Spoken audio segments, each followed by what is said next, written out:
Bonjour à tous. Bon, alors j'ai vu que l'épisode 3 de The Last of Us était sujet à du review bombing, donc des gens qui font exprès de mettre une mauvaise note en protestation du contenu de l'épisode, pour des raisons autres que la qualité de l'épisode, donc l'homosexualité. Je me permets de faire une petite vidéo parce que je sais que certaines personnes me suivent aussi pour ça, parce que je dis ce que je pense à ce sujet-là. Vous savez que je me permets parfois d'être un peu critique par rapport à la communauté LGBT, même parfois pas qu'un peu. Je vais donner juste mon petit avis et vous dire pourquoi, pour moi, ça marche dans l'épisode 3 de The Last of Us. Ça marche grâce à l'homosexualité. J'ai entendu pas mal de gens dire que on s'en fout qu'ils soient homosexuels, si c'était une relation hétéro et tout, ce serait pareil et tout. Bah non, justement. Non, justement. Et ça sert à rien en fait de défendre l'épisode et le parti pris de cet épisode en racontant n'importe quoi. Non, ce serait pas pareil si c'était une relation hétéro, et il faut assumer que c'est justement parce que c'est une relation homosexuelle, et donc entre gros guillemets interdite, que ça a du sens. Ça a du sens dans l'univers de The Last of Us, parce que comme me l'ont appris déjà certains joueurs, c'est un univers qui, au-delà de la thématique des zombies, parle des relations humaines, de comment on se construit, on se découvre et on s'aime après une apocalypse. Et le fait que les deux personnages soient homosexuels et la façon qu'ils ont de se découvrir, et même de très vite en fait se tomber dans les bras l'un de l'autre, c'est justement parce que le monde s'est effondré et qu'il n'y a plus de barrières, il n'y a plus les barrières à la con de notre monde, et qu'ils n'ont plus à se cacher. On sent que Bill, c'est un mec qui a été refoulé toute sa vie. Alors, il est autre chose que homosexuel, il est lui-même, il est un survivaliste, il a créé son petit bunker et tout, il a des talents et tout, il est très doué pour plein de choses, mais il est ça, il l'a refoulé. Et là, dans un monde où il n'y a plus de règles, il n'y a plus rien à cacher, il peut se permettre de l'être.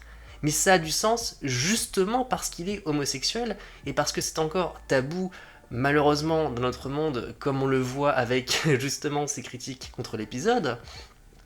Donc ça ne sert à rien de défendre cet épisode en disant que ça n'a pas d'intérêt, on s'en fiche qu'ils sont homosexuels. Bah non, justement. Justement. C'est ça l'intérêt de l'épisode. Et c'est pour ça que c'est important, parce que c'est très bien fait et parce que ça a du sens. Je suis la première à détester qu'on utilise des personnages LGBT, utilisés n'importe comment, pour vendre la cause LGBT aux gens de manière bourrine, sans prendre de gants. C'est pas la bonne méthode. Et là, par contre, c'est bien fait. Et c'est ça qui est important. C'est ça le fond de l'épisode. C'est justement parce qu'ils sont gays que ça marche et que ça a un sens. Ça n'aurait pas de sens si c'était juste un couple hétéro. Enfin, il n'y aurait pas d'interdit et ça ne raconterait rien sur le bien que peut apporter l'apocalypse, sur l'évolution des mœurs et sur le fait que face à des enjeux beaucoup plus forts, beaucoup plus grands de survie, tu te rends compte à quel point en fait certaines règles des mœurs de notre monde là sont absurdes. Et c'est ça que l'épisode essaie de transmettre. Si c'était une relation hétéro, bah ce serait juste, je sais pas, genre un mec qui avait sa maîtresse et puis genre sa maîtresse il tombe sur elle après l'apocalypse et du coup ils se mettent ensemble parce que maintenant ils ont le droit. Ce serait nul, ça ne raconterait rien. Enfin, il y a déjà des gens qui font ça dans la vraie vie. Et, enfin, ce serait juste pas intéressant du tout. C'est pour le coup, c'est justement le propos LGBT qui est intéressant. Il faut l'assumer.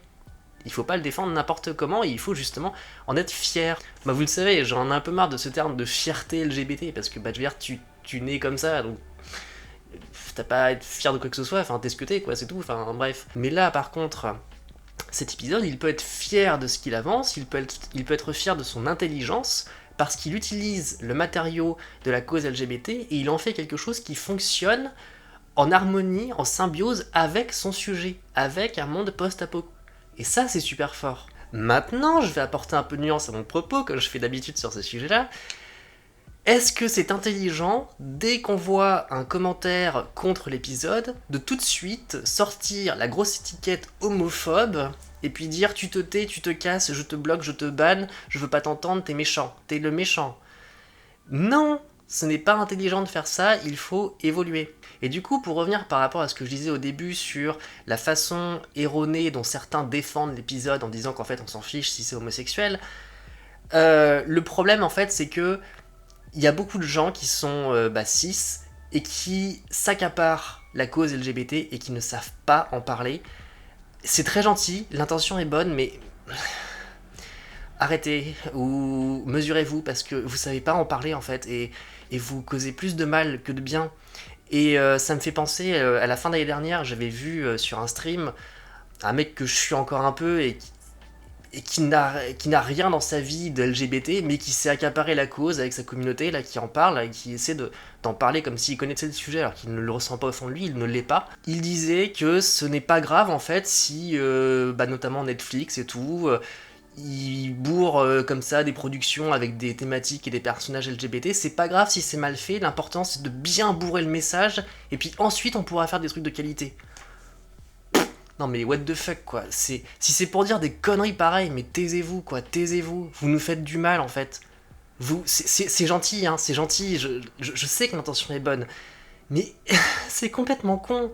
C'est complètement con. Et là, ce qui se passe avec l'épisode 3 de The Last of Us, c'est la conséquence de cette connerie. Si des gens qui ont encore un souci avec l'homosexualité réagissent aussi mal à cet épisode qui, disons-le, est parfait dans sa forme, dans son développement, même sa réalisation super sobre et tout, enfin, il est super beau, on a eu le droit à un court-métrage qui est super bien ficelé, qui est plein d'émotions, tu ne peux pas au fond rester insensible. Normalement, tu ne peux pas rester insensible, tellement c'est beau et juste ça tire les bonnes cordes et c'est juste parfait, quoi.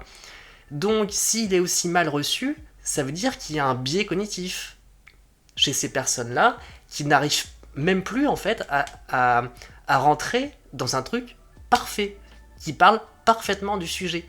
Et plutôt que, encore une fois, de sortir les étiquettes, de taxer les gens d'homophobes, et juste de créer dans le conflit, de rentrer dans le conflit, et dans l'étiquetage facile des personnes, ce qui ne mène à rien, hein, même si maintenant c'est devenu un peu le jeu maintenant, dès que quelqu'un dit quelque chose, oh espèce de gauchiste, oh espèce de facho et tout, enfin c'est devenu tellement simple, maintenant les gens ne font plus que ça. Tu lis un truc qui n'est pas en accord avec ce que tu crois, aussitôt tu sors l'étiquette, tu la mets et c'est censé suffire pour un débat, mais c'est pas ça un débat. C'est pas ça un débat. Donc là, ce qui est intéressant avec ce qui se passe avec The Last of Us, c'est de se demander pourquoi des gens qui ont encore un souci avec l'homosexualité n'arrivent même pas à être touchés par la beauté de cet épisode qui est magistral. Là, je suis désolé, je vais peut-être avoir l'air un peu trop assuré sur mon propos, mais je trouve que objectivement l'épisode est parfait. C'est même pas au-delà du fait que c'est un épisode d'une série qui s'appelle The Last of Us tiré d'un jeu vidéo. Ce court-métrage, sans penser à tout le reste, juste ce court-métrage auquel on a eu droit est parfait. Il est beau, il fonctionne. Et la question à se poser, c'est pourquoi un tel respect du message LGBT n'a même pas réussi à toucher certaines personnes. Et ben moi je vais vous le dire, et la réponse, vous l'avez déjà deviné, elle est due justement au matraquage complètement débile, avec des productions débiles et des personnages débiles LGBT, comme l'autre là défend en disant qu'il faut bourrer le crâne des gens avec ça pour que le message y passe. Non, ce n'est pas intelligent, ça ne mène à rien, et ça crée juste un effet de blocage. C'est vraiment, mais tellement crétin de voir les choses comme ça, enfin je veux dire...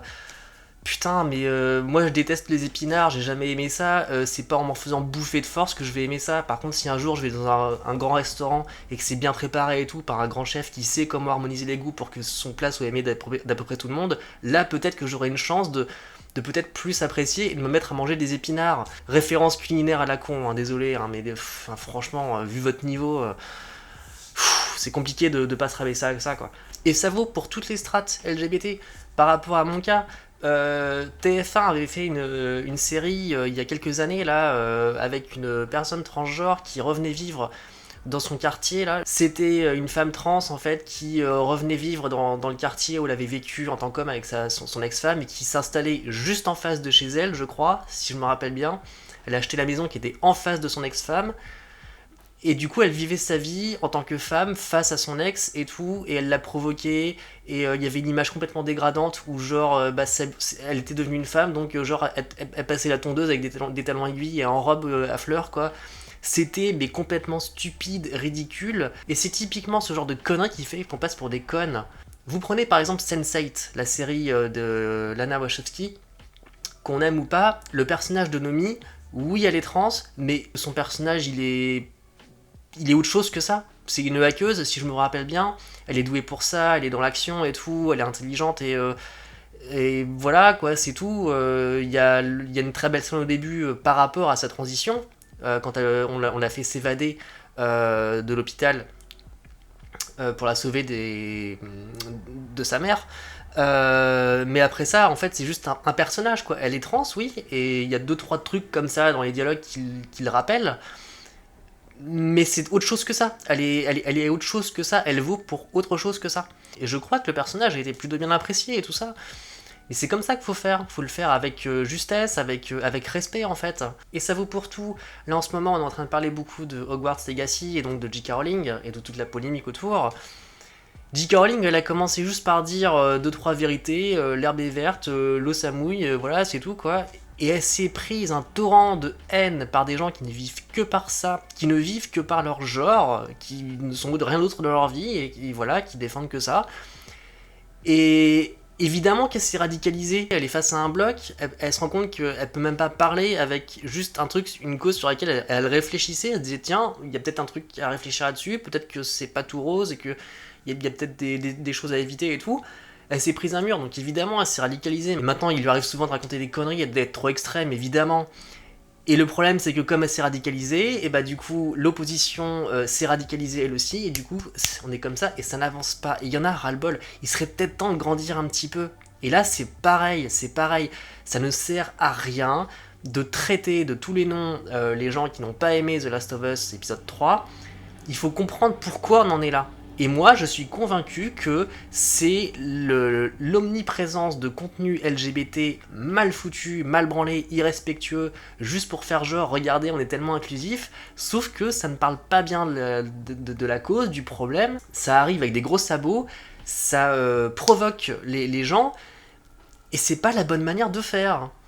L'histoire, elle a toujours évolué comme ça, par petites étapes et tout. C'est... Bon, bref, je m'arrête là parce que je sens que je parle à un mur et que. De toute façon, ça se voit sur les réseaux quand tu vois des gens qui essaient d'aller un peu au-delà de la lutte comme ça, qui ne mène à rien. C'est. T'es face à un mur, c'est des gens qui sont matrixés. Mais des deux côtés, hein. Des deux côtés, hein. Des deux côtés. Bref, voilà. Moi, je pose ma petite pierre comme ça, ni blanche, ni noire, grise, voilà. Battez-vous si vous voulez, moi je veux juste une évolution du rapport comme ça, je veux qu'on soit tous ensemble dans la compréhension. J'en ai rien à foutre que une communauté gagne sur une autre, il s'agit pas de gagner, il s'agit de trouver un moyen d'être ensemble, de pouvoir se parler, de pouvoir s'expliquer. Mais bon, aujourd'hui, je sais bien, on ne parle plus, on fait du sensationnalisme et de l'émotion. Bref, bon week-end à tous, et on se dit à mardi, parce que lundi, j'ai un rendez-vous post-opératoire à Rennes, donc je ne pourrai pas m'occuper le jour même de l'épisode 4 de The Last of Us. Et il y aura aussi une petite annonce mardi sur autre chose pour la chaîne, pour cette année. Voilà. Je suis dépité. Vous me saoulez. Vous saoulez tout le monde. Des deux camps. Tous. À mardi, salut, bon week-end.